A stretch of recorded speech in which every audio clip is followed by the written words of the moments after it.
غوطہ لگایا۔ اب جب جھیل سے غوطہ لگا کے نکلا تو یہ دیکھ کے حیران ہو گیا کہ نہ مدینہ ہے، نہ وہ جھیل ہے، اور نہ وہ علاقہ ہے۔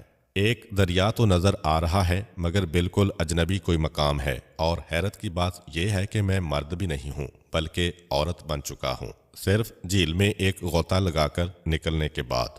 میں ابھی اسی حیرت میں ہوں کہ ایک آدمی آتا ہے اور کہتا ہے کہ چلو میرے ساتھ۔ حیران ہو کر پوچھا کہ تم کون ہو؟ تو وہ اس سے زیادہ حیران ہوا کہ تم میری بیوی ہو، اتنی جلدی اپنے شوہر کو بھول گئی؟ یہ کہہ کے زبردستی پکڑ کے لے چلا۔ خیر وہ پکڑ کے لے گیا اور 7 سال یہ اس کے ساتھ رہا۔ اس عرصے میں اس کے ہاں 4 بچے بھی پیدا ہو گئے۔ 7 سال کے بعد ایک مرتبہ پھر یہ اسی علاقے میں پھر آیا نہانے کے لیے۔ غوطہ لگاتا ہے اور غوطہ لگا کے اب جو نکلا تو کیا دیکھتا ہے کہ وہی شہر مدینہ ہے، وہی اس کی جھیل ہے، اور جھیل کے کنارے میرے ہی کپڑے پڑے ہیں۔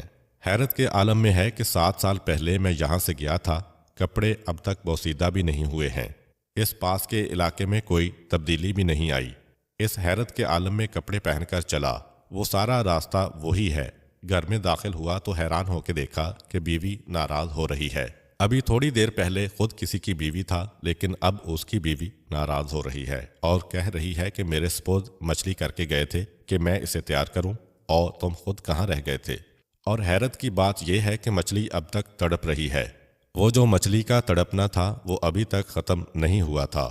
اتنی دیر میں یہ نہا کے آ بھی گیا اور یہ 7 سال گزر گئے۔ تو واقعہ معراج کی ایسی دلیلیں بھی پروردگار نے پیش کیں۔ ان اختلافات کے علاوہ جو ہم نے بیان کیے، 3 اختلافات اور ہیں۔ پہلا اختلاف یہ کہ واقعہ کب اور کس تاریخ کو پیش آیا۔ زیادہ معتبر ہے 27 رجب اعلان رسالت کے 10 سال بعد، مگر اس میں اور بہت ساری روایتیں ہیں۔